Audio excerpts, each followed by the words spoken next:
Mexico के east में हजारों मील पर फैला एक ऐसा घना जंगल है जहां दूर दूर तक सिर्फ दरख्त ही दरख्त नजर आते हैं। इस घने जंगल के बीचों बीच एक ऐसा मकाम है जहां पत्थरों के बीच में से एक छोटा रास्ता जमीन की गहराइयों में जाता है। आर्कियोलॉजिस्ट की एक टीम ने इस गार नुमा टनल के अंदर जाने का फैसला किया। उनका ये मानना था कि इस केव में, इस गार में कुछ न कुछ एबनॉर्मल जरूर है, क्योंकि ये रास्ता काफी तंग और काले अंधेरों में डूबा हुआ था। इसी वजह से इसके अंदर बगैर प्रोफेशनल इक्विपमेंट के जाना खतरे से खाली नहीं था। अगले कई घंटों की मेहनत के बाद आर्कियोलॉजिस्ट अब 230 फीट नीचे इस केव के बॉटम तक पहुंच चुके थे। पहले तो उनको यहाँ कुछ खास देखने को नहीं मिला, लेकिन फिर अचानक उनकी नजर एक सीक्रेट चैम्बर की तरफ पड़ी जिसकी एंट्रेंस को पत्थर रख कर बंद किया गया था। लेकिन सवाल ये है कि इस वीरान जंगल में जमीन से 200 फीट नीचे केव के बॉटम पर ये सीक्रेट चैम्बर आखिर किसका था और इसको कब और क्यों बंद किया गया था।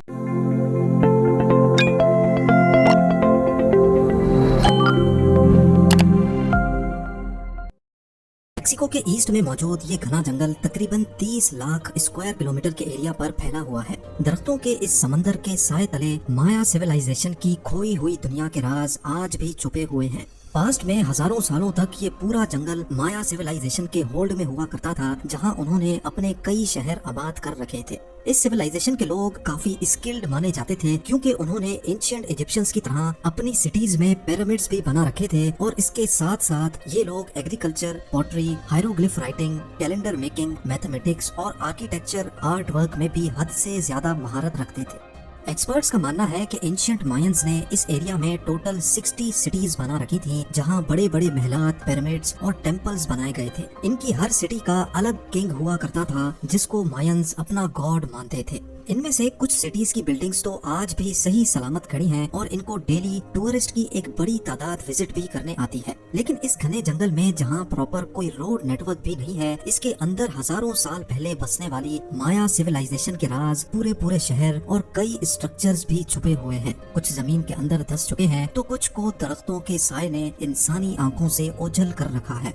लेकिन मॉडर्न टेक्नोलॉजी के इस्तेमाल से हिडन मायन सिटीज और उनके स्ट्रक्चर्स को ढूंढा जाने लगा है। एक्सपर्ट्स अब लाइडार टेक्नोलॉजी की मदद से दरख्तों के इस समंदर के नीचे छुपे स्ट्रक्चर्स की निशानदही कर सकते हैं। लाइडार, जिसका मतलब है लाइट डिटेक्शन एंड रेंजिंग, ये एक ऐसी टेक्नोलॉजी है जिसमें एयरप्लेन से जमीन पर लेजर पल्स फेंकी जाती हैं। ये लेजर पल्स दरख्तों को बाईपास करके जमीन से टकरा कर वापस एयरप्लेन पर लगे सेंसर तक पहुंचती है और फिर इस डाटा को प्रोसेस करके ग्राउंड की एक शेप तैयार की जाती है। ये ऐसा ही है जैसे एक्सरे हमारी बॉडी की बोन्स का एक नक्शा बनाता है। हैरत अंगेज तौर पे अभी तक 4500 से भी ज्यादा मायन सिविलाइजेशन के रुइंस मिल चुके हैं, लेकिन एक्सपर्ट्स का ख्याल है कि असल में मायंस ने इससे भी ज्यादा स्ट्रक्चर्स बनाए थे। ये सवाल इतना इम्पोर्टेंट नहीं है कि मायंस ने हजारों साल पहले कितने स्ट्रक्चर्स बनाए थे, बल्कि असल मिस्ट्री तो ये है कि इतनी भारी पॉपुलेशन वाले पूरे के पूरे शहर छोड़कर मायंस आखिर गए कहाँ। क्या उनको जमीन निगल गई या आसमान उन पर फट पड़ा? इतने स्किलफुल होने के बावजूद भी वो कौन सी ऐसी चीज में कमजोर पड़ गए थे जो आज उनका इस जगह पर नामो निशान भी नहीं है। लाइडार टेक्नोलॉजी की मदद से आर्कियोलॉजिस्ट पहले ये जानते हैं कि जंगल के किस पॉइंट पे मायन रुइन मौजूद है और फिर वहाँ फिजिकली जाकर साइट पर एक्सकवेशन की जाती है। गल्फ ऑफ मेक्सिको के करीब युकाटान रीजन में आर्कियोलॉजिस्ट को मायंस के एक छोटे गांव के रुइंस मिले। इस गांव को कीवीक कहा जाता है, जहां एक लोकल किंग ने ईयर 800 में, यानी आज से 1200 साल पहले 20,000 पत्थरों को काटकर 30 फीट ऊंचा एक पिरामिड बनाया था। एंशिएंट मायंस नॉर्मली अपने किंग को पिरामिड के अंदर एक रॉयल चैम्बर में दफन किया करते थे। इसी वजह से आर्कियोलॉजिस्ट ने इस पिरामिड के टॉप से इसके बॉटम तक एक शाफ्ट खोदने का फैसला किया, ताकि ये पता लगाया जा सके कि इस पिरामिड के अंदर कोई रॉयल चैम्बर है कि नहीं, और अगर है तो उसमें क्या कुछ मौजूद है। 21 फीट की खुदाई के बाद आर्कियोलॉजिस्ट को एक ऐसा पत्थर मिला जो एक साइड से बिल्कुल फ्लैट था। ये पत्थर दूसरों से काफी मुख्तलिफ था, क्योंकि इस शेप के पत्थर पिरामिड बनाने के लिए नहीं, बल्कि मायंस किसी रूम की छत को सपोर्ट देने के लिए लगाया करते थे, जैसा कि इस स्ट्रक्चर की सीलिंग पे देखा जा सकता है। ये खास पत्थर इस चीज की निशानी थी कि इस पिरामिड के अंदर भी कोई टूम्ब बनाया गया था। मजीद खुदाई के बाद आर्कियोलॉजिस्ट को आखिरकार वो चीज मिल ही गई जिसकी तलाश थी। हैरत अंगेज तौर पे पिरामिड की बेसमेंट पर एक कमरे की फाउंडेशन और कुछ स्टेयर्स देखी गई। इसके साथ साथ मलबे में से और कुछ खास तो ना मिल सका, लेकिन मिट्टी के बर्तन का एक टूटा हुआ हिस्सा जरूर मिला। इस छोटे से पॉटरी के टुकड़े ने आर्कियोलॉजिस्ट को मजीद सवालों में उलझा कर रख दिया। रेडियो कार्बन डेटिंग के जरिए इस पॉटरी के हिस्से की एज मालूम की गई तो ये तकरीबन ईयर 500 में बनाया गया था, यानी आज से करीब 1500 साल पहले। हैरान करने वाली बात तो ये थी कि पिरामिड खुद तो 1200 साल पहले बना था, लेकिन ये पॉटरी का टुकड़ा पिरामिड से भी 300 साल पहले बनाया गया था और आर्कियोलॉजिस्ट की नजर में ये किसी भी सूरत पॉसिबल नहीं है। ऐसा क्यों पॉसिबल नहीं, ये जानने के लिए हमें हिस्ट्री का रुख करना पड़ेगा। हिस्ट्री से मालूम पड़ता है कि युकाटान का ये हिस्सा नदरन माया में शुमार किया जाता था और ईयर 500 में जब पिरामिड के अंदर का ये चैम्बर बनाया गया था तब मायंस यहाँ आए ही नहीं थे। तो अब सबसे बड़ा सवाल ये खड़ा हुआ कि अगर मायंस ने ये रॉयल चैम्बर नहीं बनाया था तो आखिर किसने बनाया था।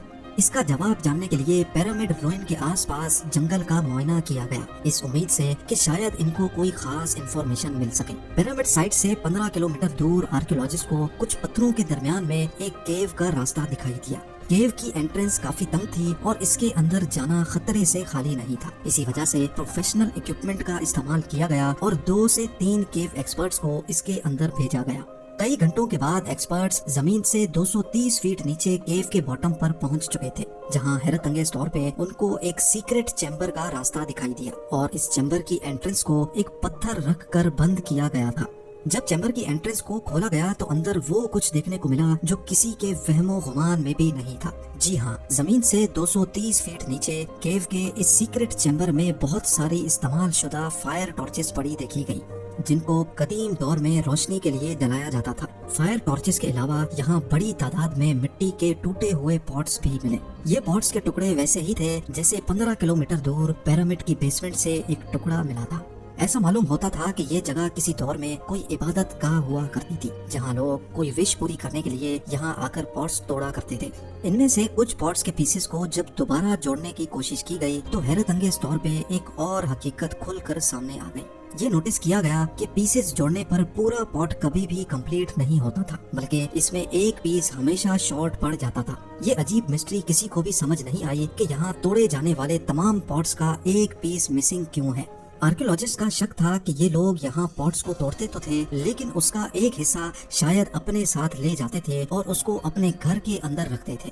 युकाटान रीजन में पिरामिड रूइन के बॉटम से पाया जाने वाला सेरेमिक पॉट का हिस्सा असल में इसी केव के बॉटम से लाया गया था। ये इस बात का क्लियर एविडेंस था कि कीवी के इस गांव में मायंस के आने से पहले यहाँ कुछ लोग रहते थे जो अपनी रिलीजियस प्रैक्टिस इस केव में जाकर किया करते थे और इनका भी रहन सहन तकरीबन माया सिविलाइजेशंस के जैसा ही था। उधर जमीन के अंदर केव में सीक्रेट चैम्बर जहां सिरेमिक पॉट्स तोड़े जाते थे, वहां से आर्कियोलॉजिस्ट को केव में मजीद आगे जाने का भी रास्ता मिला। एक्सपर्ट्स ने मजीद एविडेंस हासिल करने के लिए केव के इस रास्ते पर जाने का फैसला किया। थोड़ा ही आगे जाने के बाद एक्सपर्ट्स को एक और सीक्रेट चैम्बर मिला जहां पत्थर की दीवारों पर कुछ ऐसे नक्शे बने थे जिनको देखकर दिमाग दंग रह जाता है। केव के इस डीपेस्ट पॉइंट पे पत्थर के ऊपर एक 3D जैगुआर की पेंटिंग हो रखी थी। न सिर्फ इतना बल्कि दीवारों पर एक और पेंटिंग में जैगुआर को हिरन का शिकार करते भी देखा गया। एक्सपर्ट्स जिन्होंने पहले भी दूसरी माया केव्स में पेंटिंग्स देख रखी थी, ऐसी पेंटिंग्स वो अपनी लाइफ में पहली बार देख रहे थे। इन पेंटिंग्स का जब डिटेल्ड एनालिसिस किया गया तो मालूम पड़ा कि ये ईयर 100 BC में बनाई गई थी, यानी आज से करीब 2100 साल पहले, और साउथ से मायंस के आने से भी 800 साल पहले ये पेंटिंग्स यहाँ बनाई गई थी। अब इस नए एविडेंस से एक बात तो साबित हो चुकी थी कि कीवी के इस गांव में साउथ से मायंस के आने से पहले भी एक सिविलाइजेशन रहती थी। उनका रहन सहन और कल्चर लगभग मायंस के जैसा ही था और यही रीजन था जिसकी वजह से एक्सपर्ट्स ने इनको अर्ली या फिर क्लासिक माया का नाम दिया। इतनी बड़ी पॉपुलेशन और हजारों स्ट्रक्चर्स बनाने वाले मायंस के साथ आखिर ऐसा क्या हुआ था जो वो अपना सब कुछ छोड़कर यहाँ से जाने पर मजबूर हो गए और फिर कभी लौट कर नहीं आए। ये सवाल आज तक दुनिया के लिए एक मिस्ट्री बना हुआ है।